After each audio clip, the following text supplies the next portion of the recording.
everyone, and welcome to an episode of the Stardom Road podcast here on the Countout Podcast Network. I am your host, as always, Scott Edwards, and with me, as always, is my good friend Trent Brewer. Trent, how are you today? I'm good. It seems like you know my name better than you know your own name, so I Yeah, guess I things are going well. admittedly stopped and paused at both the name of the actual show and my own name. So I hot wasn't going to start. call out the show name because there are many that you do, Yeah, but I yeah. I feel don't have like, many names. as far as I know, look, you might live a secret life, you might be going off different Twitter handles, your burner accounts, and all Of that. course. But I would have thought Scott Edwards would be something that you can call back to relatively easily. But who am I to judge? Yeah, yeah. It was a rough go. It was a rough start, but I'm here. I've made it mentally. I've caught up to Mm, the rest of the show. yeah, Admittedly, I just kind of started the show, put the song on, called it a day. Um, but we're okay. We're okay. That's what yeah, matters yeah. the most. So let's get into it. Today's episode is about the history of the High Speed Championship. Pretty timely episode based on the Mm. direction the belt has taken as of late. And we're going to go over how it came to be part of Stardom, obviously, and the importance of the belt through the Stardom's history, and kind of just bring us all the way to now. Obviously, a lot of people that listen to this episode or this show know it from the brilliant days of Azumi with the belt and Starlight Kid with the belt and Natsupoi with the belt and most recently May Sarah with the belt, right? Some really good champions through the past couple years with some matches that I think many would agree are some of the best in Stardom, and that dates back really to the very beginning. There's many great matches that are because of this belt. So we are here to take you down that road today. Yeah, I mean, going down the high speed road, so there's no worries about kilometre or mile restrictions. Cops aren't going to pull you up for speeding on this podcast. We got a lot to cover. We got 15 years of championship history to cover. As of pretty much this episode's dropping, May 5th was when the title was first introduced. So it's a very timely episode for a couple of reasons. But if you're sitting there confused, what do you mean 15 years of a championship running in a company that hasn't been running for 15 years? Um, I don't think it's top secret information that the high speed championship wasn't originally a Stardom belt. That's kind of one of those facts that you bust out to new fans and they go, "Oh wow, you know so much about Stardom." And people who have been, I guess, around the Stardom bubble for a while have probably been made aware of. But it is something that is worth noting. This is a championship that predates Stardom. It was part of the Neo Ladies Pro Wrestling, which is a company that folded before Stardom existed. Rossi Mhm. acquired the rights to the belt and then brought it into Stardom. And that alone, explains that the belt looks different from every other Stardom belt, but I think gives it a very unique flavor. And the history of the belt and what that meant and the kind of belt that was seeps through, especially those first few years of the high speed championship within Stardom. Yeah, the belt definitely like jumps out in terms of the Stardom lineup. Mm, That it was always that and the SWA that were like not in fully in line yeah. with the rest of the belts. However, like you said, this was the Neo High Speed belt before it ultimately just became the High Speed Championship. If you look at it closely, it still says everything from the Neo They days. haven't changed the design from that original thing. They haven't updated the belt since then. Probably should.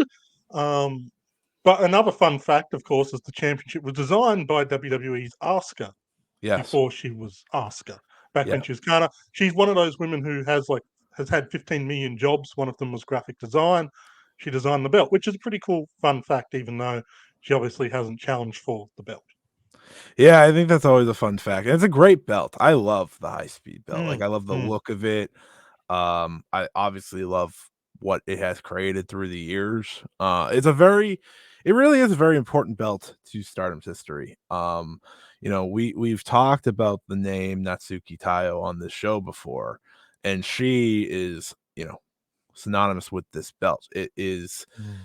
you know, before Azumi, this belt was Tayo's belt, and I think Azumi is the only person that has come close to making it her belt in many ways, and that is a credit to really both of them. What Taiyo did Mm. with the belt and set such a high bar that very few could reach. She had some classics as the champion. Um, but Azumi, of course, did the very same in the past couple of years. So that is the beauty of the high speed belt that we are getting into today. Um, before we get into like more of the history of the belt, is it one of your favorite belts as well in like wrestling? Obviously, we're very directed on Stardom here, but when Mm. let me rephrase. When it's at its when it's at its full usage, not when we go through the because this belt has many ups and downs, right? Yes. But for me, when it's at its best, when it's on someone like an Azumi, for example, it's really hard to beat my excitement for those title matches. And Mm, mm, you get the matches with which we'll talk about through the history, like the very important title matches, including the one with Starlight Kid that everyone talks about. But you have the Tayo and Leon matches from way back. You have mm, Hazuki and Meisera just from this year alone, right? There's always one every year, and it's like it speaks to what the belt does because it's not the world title, it's not the wonder belt, it's not the tag, it's its own thing, but it mm. stands out from many other belts, and I always think it's the belt that makes Stardom so different from everything else. It's an interesting question because a lot of the perceived weaknesses this championship has is in many ways its strengths. Like the first thing that comes to my mind is the belt has a very limited pool of challenges, which is a bit of an issue. At the same time, when you've got Azumi as champion, and the only matches you really run are Starlight Kid, Natsupoi, Kogama, maybe bringing in a Mai Saruga, that's in a way a good thing because you're guaranteed nothing but amazing matches when you're pulling from that kind of pool. So the weaknesses and the strengths kind of come together in a funny thing. I don't know if I would say it's one of my favorite belts in wrestling, just because when I first started getting into Stardom, it took a while for that belt to properly connect with me. And we can discuss why as we're going in. But I think if I'd came in maybe around the time you came in, and pretty much once you jump in, you've got the Azumi Reigns and Starlight Kid, and that's the point. You came in pretty much at the perfect time as that high speed belt was really starting to find what I would call its modern identity. Um, so that's yeah, it's not one of my favorites, but I tell you what, over the past few years, there's been a lot of matches where they've announced a high speed match. I'm like, okay, that's the match I'm most excited for on the card. Mhm. Yeah, for me, it is one of my favorites, but I think it does depend on like when you came into it and the importance of the Mm, belt itself. Um, it really, for me, set Stardom apart from so many companies. And it's not because of the rule set, but it's because of the division at hand. I mean, one of my first favorite matches once I started watching Stardom live in like real time is funny enough, Azumi versus Meiho Suzuki. Um, which is very funny considering how much I obviously talk about Mei Sarah these days, but it was when Meiho Suzuki was still very young. She was still in pretty much rookie mode as a member of Marvelous at the time. she had the Uh, rookie gear, so yeah, yeah, but she just was so good. And mm, that was like it's why anytime someone asks me like what match would you show, it's always the big high speed match with Azumi and Kid. mm, mm. Like to me, the highest level of this belt can match anything. Now the lowest belt And especially can't. The lowest can't, but we have our in ups and terms downs. of, especially as you mentioned, like matches you would show someone getting into Stardom for the first time. The high speed belt is perfect for that because it is so intertwined with a lot of Stardom's identity. You can show them Utami versus Shuri, Julia versus Shuri, any of those kind of big match situations. What they're going to see is a variation of a match that they've probably already seen, be it in New Japan, Pro Wrestling Noah, AJPW, AEW, that kind of thing. Mhm. The high Uh, speed belt, when it's firing, is completely different. It's yeah, different from the cruiserweight divisions. It's different from the X division. It is its own beast in the way these matches were yeah, constructed. And yeah, you watch that match and you get something that is uniquely Stardom, especially when you've got your Azumis and Starlight Kids firing on all cylinders. yeah. I don't think there is a real. There's just not a comp to it in wrestling. truthfully. Like there Mm. isn't one. But let's get into the history more so of the belt. So, like you said earlier, it was acquired by Rossi when Neo disbanded in November 2010, with the belt being defended at the Five Passion event as well as JWP shows until the belt would become a permanent Stardom title, which of course happened at Stardom X Stardom on July 24th. With And Taiyo, not as soon as the company formed, which is kind of yes, interesting. yeah, it was right off the bat, and obviously Natsuki Taiyo was a key part of Mm. this company when it came to be. Natsuki Taiyo would win the title for the third time, like we said on July 24th, and she'd hold the title for 679 days as a result.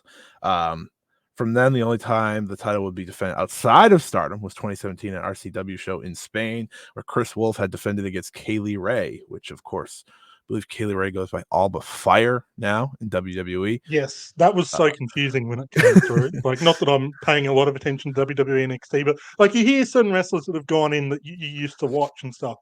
Heard the name Albert Fire. I'm like, oh, okay, I've never heard of that wrestler before. And then lo and behold, oh, I have. Trent notably mentions in our notes here half points to the 2016 show where Mayu Iwatani defended against Camille in France, which was a show Yes. co-promoted by Stardom and ABC.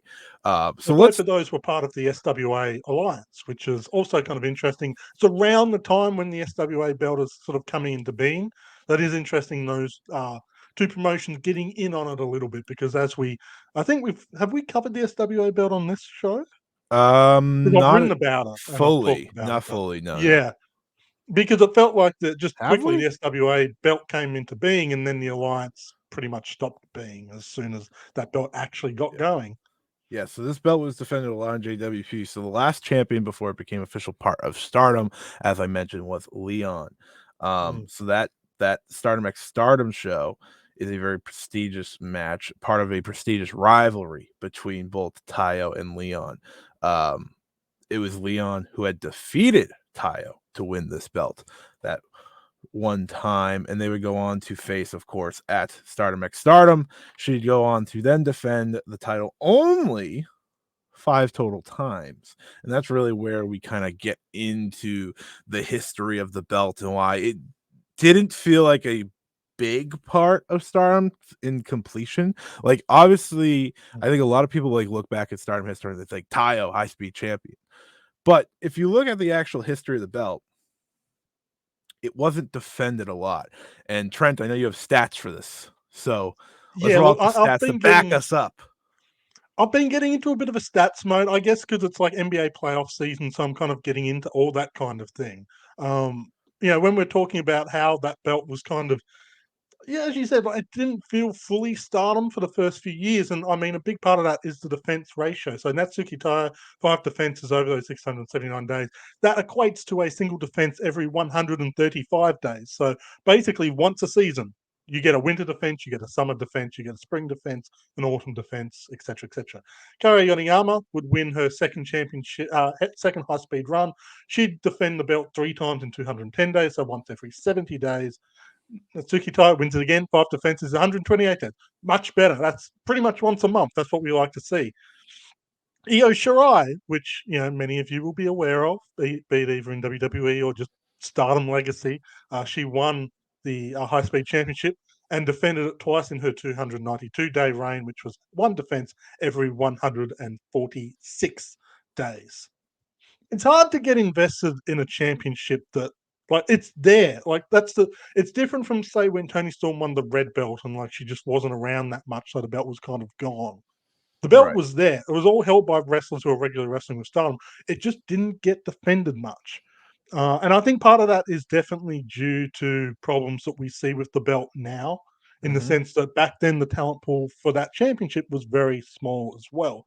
You got the same people challenging. So you had Natsuki Taiyo, you had Koguma when she was wrestling with Stardom, she was in those matches a lot, had Kari Yoneyama a lot. Maya Yuhi, when she was, very short run with Stardom, and Maya Watani was a regular challenger as well. She'd go on to win the belt as well. But like they were the only people that really challenged for that belt in Stardom's first, 3-4 years with that title. But when we get to that point that I mentioned, Io Shirai holding the belt, but she drops it in 2015. That's good 4 years of the company existing. That's a long time for a belt to be a part of the company, but not really feel a big part of the company. By then, Stardom has its established image. The wrestlers have been in there a long time. All the other championships have had a chance to kind of build themselves into the system a lot more. Right. And I think, like you said, there are comparisons to not necessarily present day. The title's very involved the past couple of years, obviously, but Mm, it depending when you get into Stardom, it does experience these lulls. And mm, again, that is why, when I talk about the title being one of my favorites, you say, well, when I was, when you jumped in, it was like very different. And yeah, it, like you said, it's hard to invest, it's hard to appreciate something like this when that is how it's treated.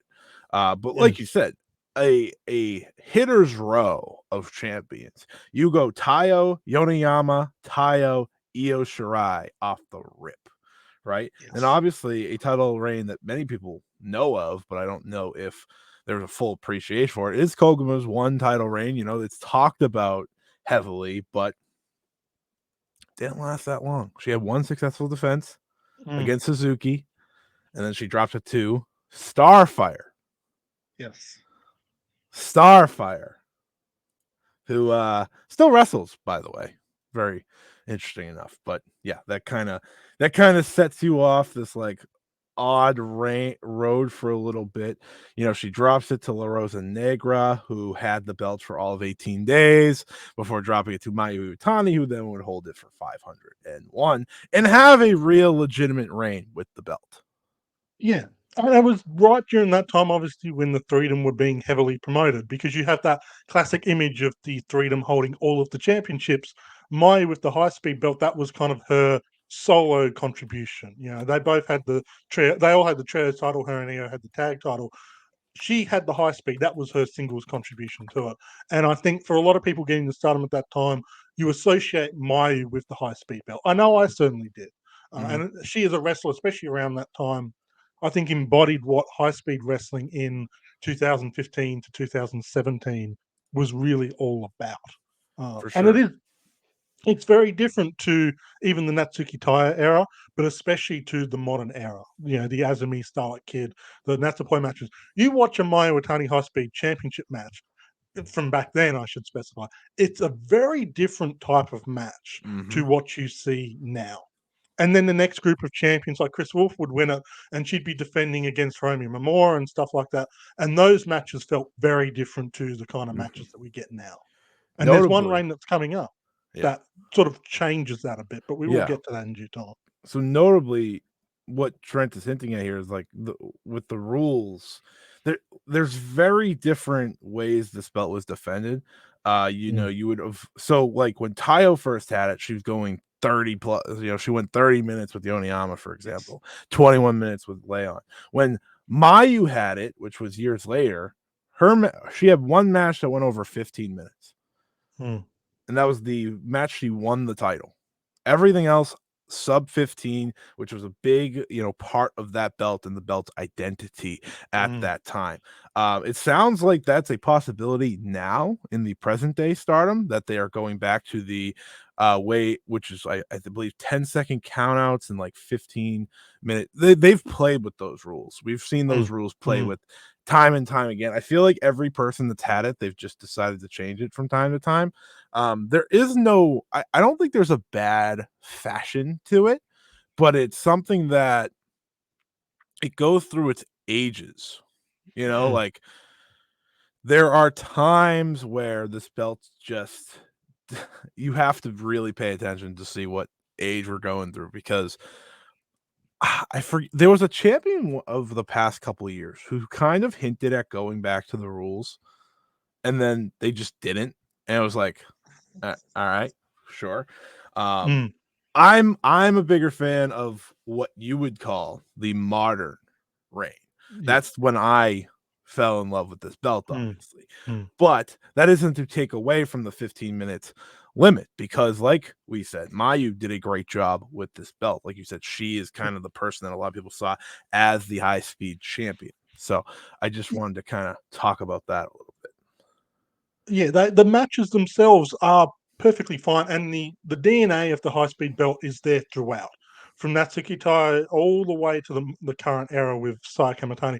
The DNA is still there, but it's interpreted in different ways. And like, I guess the easiest way to explain it is if you watch a high speed match from this era that we're talking about, the sort of 2014 to 2017, 2018 period, what the matches basically boil down to is they're sub 15 minutes.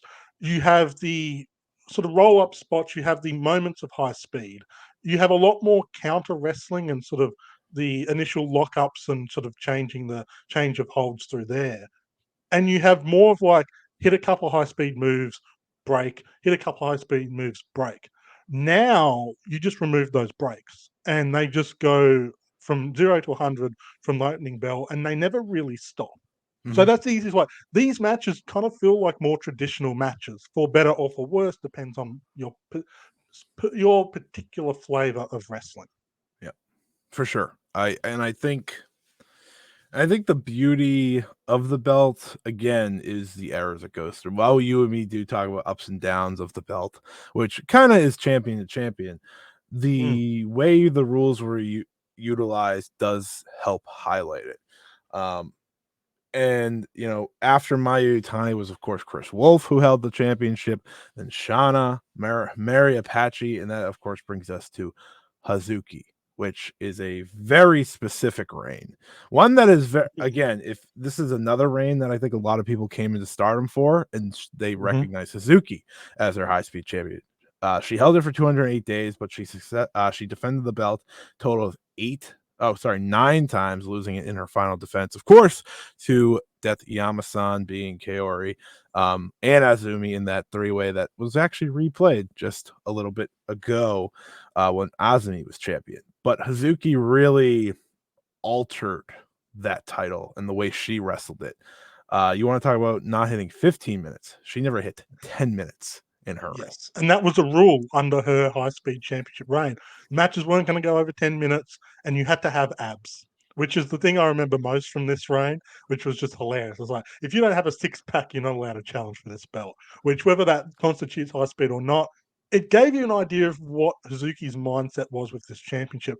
And to paint an even bigger picture, Hazuki's saying this after beating Mary Apache, who is a very famous luchadora. Like, she was very big through the 90s and early 2000s. She was a fairly prominent part of Stardom around the time when I joined in. And my first true memory of the high speed belt really is her as champion. Mm-hmm. And that's a very different title reign to what we were getting moving forward.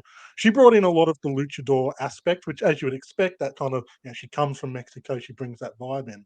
But the change in just focus and style between her and Hazuki is night and day. And Hazuki really ushers in the modern era of the high speed belt.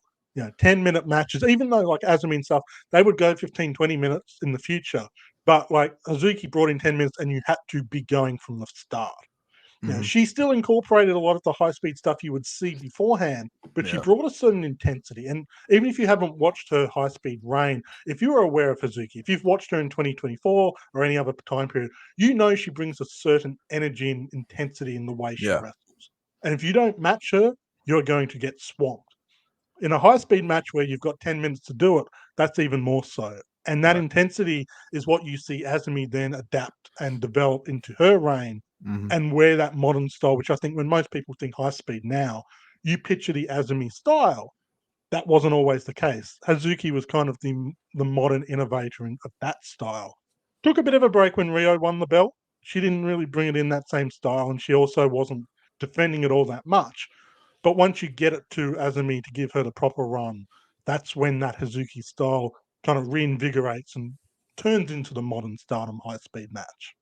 Yeah, it's very interesting to say the modern high speed match when matches are going 5 minutes. Yeah. Right, but it is absolutely right. And it's funny we talk about Hazuki because she is someone who still embodies much of this style Mm, to her. Like, obviously she is a more complete product now in terms of the way she wrestles, but this version of herself has never left. Right, we're coming mm, off a match where it was her and Koguma versus crazy star, and it was very much embodying this kind of match anytime she was in the ring. It's just how she wrestles, and it did raise the bar big time within this match, and I think that's very important. Um, the title has never been vacated, which is a good thing. It's also very rare for Stardom. Like I had Yeah, to double think. There's no other Stardom championship, and we're counting Stardom titles, so it's not the IWGP title or anything. Every other championship has been vacated at least once. In reality, multiple times. This one mhm, somehow has survived all of that, and it's not even because of protected champions who have gotten injured either. This right. is just a championship that people go in, they wrestle their style. It's a very hard style, very fast style. Maybe because it draws from the lucha stuff and they're rolling through a lot of the moves early on, maybe protects them a little bit more. But it is fascinating that this style hasn't really introduced injuries like you maybe would expect. And I'm touching all of the wood around me to make sure I haven't just jinxed the next couple of high speed championships that happen. Yeah, yeah. People are gonna be coming for you if something bad goes wrong, you know? Yeah. So happy you jinxed it. Happy you said it and I didn't. Well, I did say it, but you know, you put on the note sheet, so I'm blaming you. Yeah. Uh, but let's I get didn't into write no one's been injured. That was just me popping off. yeah, let's get you. Would you like to get into more stats? I would love to get into more Because stats. folks, Trent is on a stat rub right now. Everything Mm. Trent's doing is stats. Big I watched math Moneyball guy. the other night. I'm into it. I'm going to Hmm. trade that main eventer that's not Did you truly really? delivering. I'm going to find three people. No, I watched it like a couple of years ago, but Oh, it's a I really love good that movie. movie. I love that movie. Yeah, yeah, yeah. But I'm bringing in the intensity of Brad Pitt here. Yeah, I obviously, if you're watching on YouTube, I embody him visually as well as here when I'm talking about the High Speed Championship. Here's some fun facts for you. By the numbers, there's been 21 championship reigns. This is just, I should point out, purely the Stardom side of things. I'm not covering the Neo run here. Right, It's right, purely right. the Stardom championship runs. 21 championship reigns all time, encompassing 400, 661 total days. Within that, there's been 68 successful defenses, which gives us an average reign length of 221.91 days. So that's a pretty decent run. Like the average person holding the championship's doing it for a good amount. Obviously, this is bumped up by your Natsuki Taiyo reign and also the Azumi run, but it Mhm. is also bumped down by the most recent runs. Saki Kashima, Maesera, Narosa Negra brought it down. So yeah, averages kind of average out in that way. Average defense is 3.24. So every championship reign, they manage to successfully defend it every three and a bit times, which is a median reign length of 178 days and three defenses. Average amount of days between each defense is 68.5. So look, you think that is bumped by obviously that very long opening period, those first few years. Not as much as you might think, because I also broke down the Bushi Road era. Now, I'm counting Rio's reign in this because when she won the title, it was only a couple of months before Bushi Road would take over, and she held the belt for a fair while there. It wasn't just Mhm. straight to Azumi once Bushi Road sort of took over. So the average amount of days between defenses there was only 55.62. So we're nearly at once every 2 months, even since Bushi Road took over, which kind of surprised me, if I'm being honest. I think Yeah. this is probably helped by your Cinderella tournaments, your tag tournaments, and your five-star Grand Prix kind of bumping things out a little bit. But especially, in the past few years, it has felt like a monthly defense. Mhm. Yeah, for sure. It's changed to kind of the normal reign for like a normal defense Mm, schedule for a title rather than what it once was, which is very sporadic, very kind of out of nowhere. Obviously, like Riho's reign was kind of deflating for the title. yes. She held it 351 days, but she defended it twice, including the And part match. of that was it was during the pandemic period, so you lost a few months there, and Rio was working with AEW at that time as well, which impacted when she could wrestle and, in theory, when she could win and lose. Um, because she didn't lose really at all in that run until she eventually dropped the belt. She didn't get pinned to lose the belt either. She was Right. very protected during that time.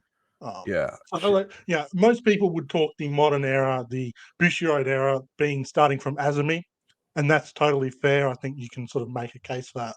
I was just being pedantic because when you're talking a couple of months since she won it, and then not losing it till well into halfway through the next year. Yeah, I think you got to count that as a Bushiroad reign.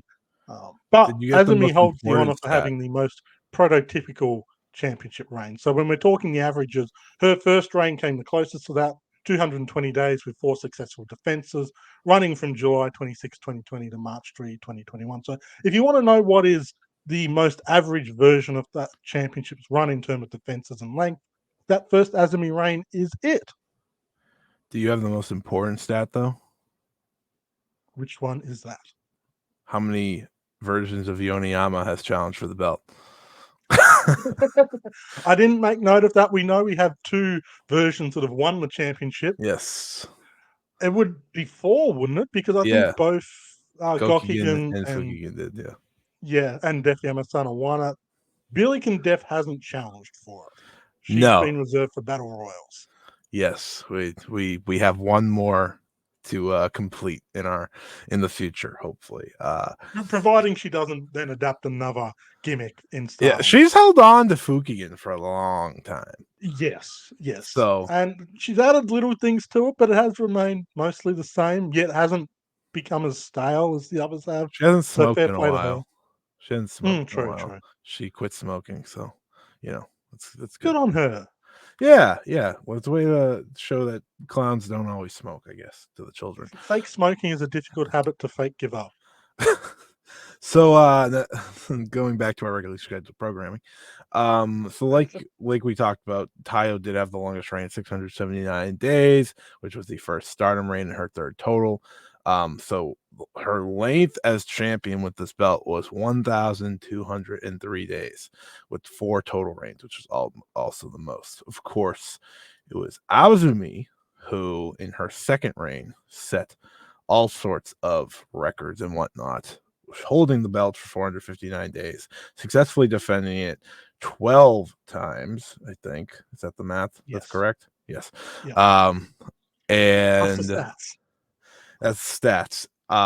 See, I didn't write down my stats. I'm just going off of looking. But that reign is, I think we can both agree, the most one of, if not the most important for this belt. It would be between this and probably the Hazuki one in kind of altering the way this championship was treated. Obviously, the most important champions and the most well-known champions are Taiyo and Azumi. And somewhere down the line, we will dive into that Azumi reign specifically, because that deserves its own little series, much like the Utami reign that we just came off of.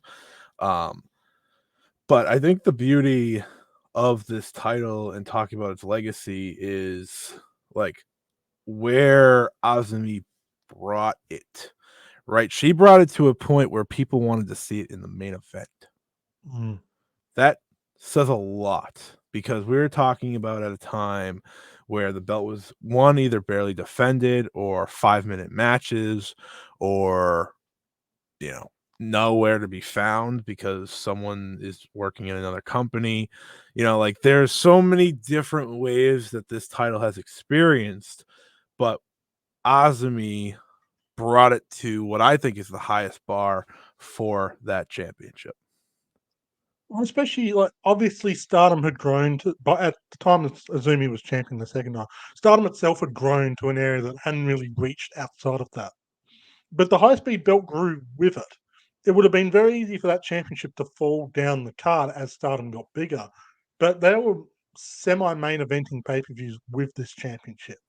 Yeah, and it was a featured attraction match. It wasn't just something. I think you look at the WCW cruiserweight matches, which people love those matches. They were often by far the best wrestling on the WCW shows. But that belt was used to open the show, get the crowd in, get them excited, and then worry about the main event, the big names. This belt could have easily fallen into that role. Yep. But Azumi made it a belt that people wanted to see, people were paying money to see, and it was treated with such value that it was semi-main eventing. And you had people wanting to see this match main event over good red belt runs and good white belt runs. This was not a weak period for those championships, but that's just how good the high speed championship was considered. Hmm. When we talk about, we've mentioned the Azumi Starlight Kid match from February 23, 2021. That match is so important to a lot of people and such a go-to match for, you should see this if you're getting into Stardom. That was the high speed title, arguably at its best, like single match, like perfect example of what high speed means. It's probably that match. But her reign was full of those kind of matches. The Meisuruga match, the Koguma matches, the Natsupoi matches. So many good. Even it doesn't get mentioned. The Momo Kogo match, like Yeah. probably Momo Kogo's best match in Japan, still to Mhm. this day. Like you've got to factor out where she turns into Super Saiyan in America, but like her best match in Japan. Yeah. And the Azumi reign went for so long that you couldn't rely on just the same names. You couldn't just run Starlight Kid, Natsupoi, Koguma, Fukigen Death, and just repeat that because she held it for too long. And this reign has different names popping up. They gave Rina a title match. They gave Mei Saruga the title match. They gave Momokogo a Hanazono. title match. Yes, it's Yeah. it's just fascinating seeing when it ran for that long what the belt could fully become, and that's what I really appreciate about that reign. I think she perfectly, in her second reign, captures what Taiyo had created and what Hazuki had done all in one. Mm, yeah. She defends, just like list off the names: Koguma, Natsupoi, Mei Saruga, Tekla, Momokogo, Rina, Fukigen Death, Hazuki, Momoka Hanazono, Hikari Shimizu, Starlight Kid, of course, again in a big rematch, Saki Kashima, Mei Sara. Like, that is a long list of names that I think is where the belt often suffers, is it doesn't have that long Mm. list of names to pick from, and yet they tried new things with her, and she was someone that could lead that way, still at the very young age, obviously, that she was at, but she was able to have those matches with people you wouldn't expect in high speed matches, and I think that's partly where the belt may be going now, is having those matches with people you may not expect in the high speed division and seeing what happens. I mean, Saya Kamatani is the reigning champion as of this recording. So, I Mm. mean, that says it all. She's not a necessarily seen as a high speed wrestler. She has the record wonder of Stardom title reign under her belt, after all. She's a very prototypical. To me, she's a prototypical high speed wrestler from 5, 6, 7 years ago. If she was wrestling around the time Maya Watani was champion, Hmm. she was that perfect mold in the way that match was, in the way those high speed matches were wrestled. She has spurts of high speed nature with her move set and her flash pin styles, but she doesn't wrestle a high speed Azumi style match. And her first opponent is against seemingly Saida, who also has those elements of high speed without being a high speed wrestler as such. So are they going back to that style, which would certainly open up the belt a lot more in terms of contenders? Because the reality is, the Azumi style, the Starlight Kid style, a lot of wrestlers just can't keep up. You can't run that style with a lot of wrestlers on the roster because it's asking so much of them. A 2015, 2016 high speed style, though, is a lot more feasible for the wrestlers on the roster. The other thing to keep in mind, this current high speed champion, Saika Matani, we have not had a stronger person win the belt all the way back since Io Shirai, when she was the red belt champion when she won the high speed championship. Hmm. That's the closest comparison we have. That's obviously Io's reign isn't the best example because she held it for ages and just didn't defend the belt. But we're in very much in uncharted territory here. How do they handle a main event level talent wrestling a title that, although it has peeked its head into the semi main event picture, has generally done so with wrestlers that aren't seen as main eventers? Right. I'm very curious to see how they now move forward with this. Do they get stuck in the future belt situation where they had someone too strong holding the belt and they had to find ways to get them off or vacate? Are we predicting a vacation of this high speed belt finally after 15 years of the championship existing? I don't know. Very curious to see what happens here. Saika Matani, I think, is going to do some very interesting things with the belt. I'm equal parts nervous and excited. Excited because Sai Kamatani is a fantastic wrestler. Nervous because I think we're losing the high speed style that we've had for a few years and gotten very accustomed to. Hmm. I absolutely agree. I think think it could take away from the belt depending on how this goes. And it shouldn't because it has someone that's such a great champion that we've seen have Mm. a historic title reign, one of the best in Stardom history. So it shouldn't, but we'll have to wait and see. But let's talk about the belt's legacy as we wrap up here. Shorter episode today, obviously. We're just talking about belt's history. It's a Um, high-speed championship where it's got to be fast. We got to yeah, it's do gonna this be a thing fast quickly. episode on brand. So let's Yeah. talk about that belt's legacy. It's not a to me, it's the best example of a mid-card belt in Stardom. Really the best you're gonna get because I always have these conversations with people that don't fully know Stardom or don't fully follow. They follow from the outside. They just watch Mm. shows and they love to try to tell me the Wonder of Stardom title is a mid-card title. I'm like, it's not. It's very different. The high Mm. speed title in many ways does lend itself to being that. It's still very specific. It's still a niche title. It doesn't fit the mold for everyone. Maybe it does now. We will have to wait and see. But it's ultimately a very important belt in the company's history. It's one that has made many fans through the past Mm. couple of years, especially, right? It's rose to prominence through the likes of Azumi and Starlight Kid and Natsupoi, right? Their reigns really set the bar. Obviously, Azumi's record reign did more for that belt than anything else. It almost, in many ways, set that belt to such a high standard that it's hard to follow. And we've seen since things have changed here in the Stardom company that I'm not sure they fully know what they want to do with the belt yet, right? We kind of had the May Sarah reign that was going to be what tried to follow the Azumi reign. She had that great match with Hazuki. And since that match, we've had two new champions. So they're still trying to figure out they really are going back to the old school way of passing this belt around, which I don't love. But with the way they're trying to figure out how do we unlimit opponents, it's part of the way to get there. The high speed belt legacy to me, in many ways, defines creating the next generation. You know, Mhm. you look at the list of champions, and it's defined the wrestlers that have sort of gone through it. You look at someone like Maya Watani. Obviously, she's remembered for other championship reigns more, but a lot of what makes Mai Mai was kind of discovered through this high speed belt run. When she had a good time to finally establish herself as a champion, grow as a performer, without the luxury of leaning on Io Shirai and Kari Hojo. The high speed runs, she had to build herself up. Mhm. You look at how it's developed someone like Azumi, who has just gone from the little kid to one of the most popular wrestlers in Stardom, someone who's demanding attention worldwide. And one of the quickest wrestlers in the world, but isn't defined purely by, oh, I go quickly. Right. Starlight Kid grew herself through this division. Natsupoi grew herself through this division. May Sarah's kind of developed herself, not through it, but like incorporating that style. And even someone like Kazuki, that high speed run obviously didn't amount to bigger things. She'd retire, quote unquote, at the end of the year after losing the belt. But that was a very important championship for making people realize how good Hazuki was right then and there. And Mhm. after she dropped that belt, people were, okay, we're ready for a white belt reign.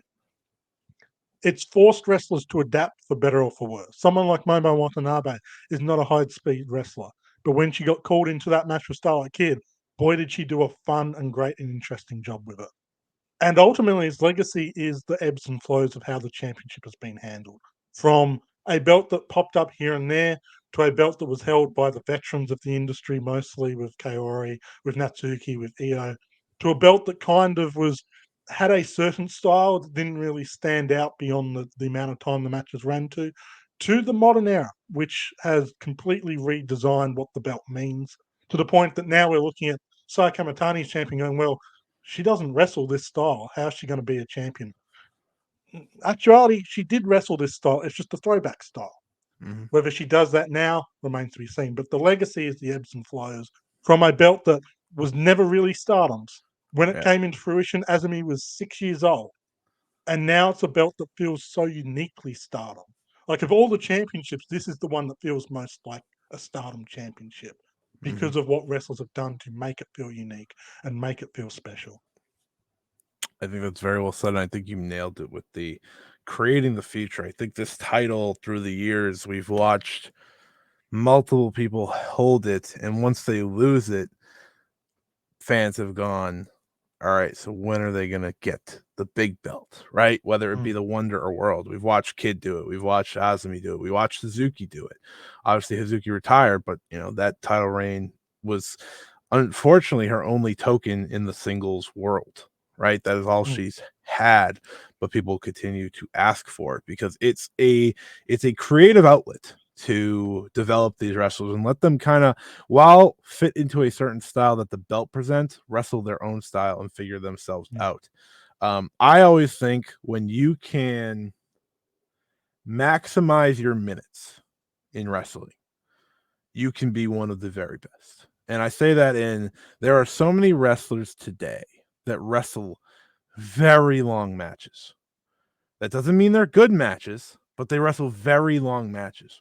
And it's filling all that time that is always a struggle. And mm, rather than having to worry about filling time, these wrestlers worried about putting everything they can into the time allotted to them. And I think it's very different. And it's why we see Azumi as one of the best already in this on the world. It's why Hazuki's one of the best. It's why these wrestlers, especially of the past couple of years, are among the best. It's even dating back to the original. It's why Taiyo was one of the best at the time, right? It's just that's the beauty of this belt. It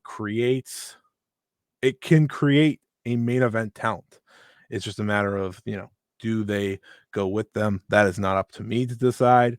But listen, who is the wrestler that amazed the most fans when they went to the US this time around? It was Azumi. She mm.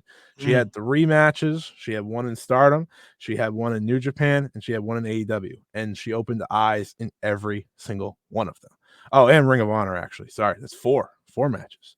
But it speaks to what this title does. It speaks to the style that this title presents. And it's why I talk about that match between Azumi and Starlight Kid as the one to show people if they're getting into Stardom. You're not getting that anywhere else. No. It's a main One event. final thing I do. Oh, sorry, you finish up. It's a main event style match in less than 20 minutes. Not Mm. many companies can do that. What's the saying? If you can't have a good match in 7 minutes, you can't have one in 27.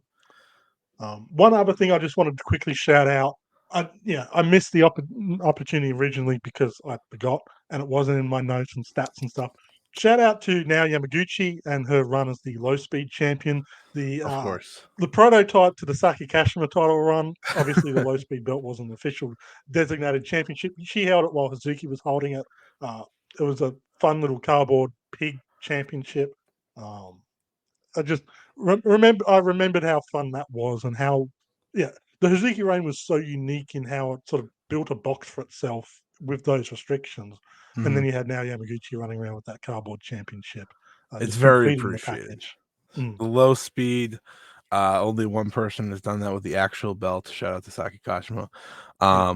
But it's the beauty of creativity that comes with this belt, I think, in many ways. Mm, It'll be interesting to see how it evolves moving forward because now it's under a whole new regime that may want to alter it as we see fit. Of course, Saya Kamatani is the one holding it now, so mm, we'll have to wait and see. But the history of the high speed, one of the most important titles in Stardom's history, and like Trent said, maybe the most Stardom title in Stardom's history, if you know what that means. Anyways, as we wrap this up, Trent, where can people find you? What do you have going on? Anything else that you may have to offer? So you can follow me on Twitter/X at OneUpCulture. Obviously, my main focal point now is Razura, the website that Ryan started, which both of us are involved with. Really good news. We're in the month of May, which is a special thing. We're running the month of Mayu, or Mayu, depending on how you want to pronounce it. We're releasing a whole bunch of Mayu Watani pieces. I haven't released my piece yet, but it will be coming later in the month. It's covering Mayu Watani's second red belt run and the importance of it. Obviously, that was during the COVID era. But we've also got Ryan, who's released a piece covering the Mayu Watani versus Jungle Kyona match.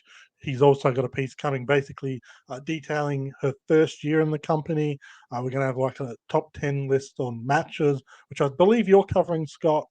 and just other Maya Watani stuff peppered through social medias and the website. So if you're a fan of Maya Watani, and I'm guessing you are if you're watching Stardom Road, if not, the hell is wrong with you?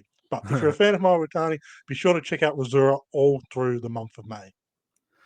Absolutely. For me, I don't know, I'm going on vacation, so I almost don't care what I'm doing. You can check out the 5-Star Joshi show each and every week. There will be an episode. That's the only content I'll have while I'm away. So that will be the one to check out. It'll be a fun evergreen episode. So not committed to this industry, just going away on holidays when there's wrestling going on. Who would do that? I haven't had a holiday in so long. Who would do that? Not me, because I'll still probably do stuff while I'm away. That's the problem. I am a maniac. You have to make sure not to pack your phone in your laptop. You hear that article that you just mentioned? Yeah, they'll probably be worked on while I'm not here. It's Anyways, not due until you're back. Still, this is how I work. But anyways, yeah, that's about it. Follow me at Scott Eat Wrestling on X. And follow him at the following location on his holiday. Don't follow me. I don't want to. If my Deep in the heart of Ohio, he's going to be hiking. Yeah, Maybe totally. I don't. Are there mountains in Ohio? I don't know. All right, we're gonna wrap this up. Thank you for listening. We'll be back in 2 weeks for another episode of the Stardom Road podcast. Until then, see ya.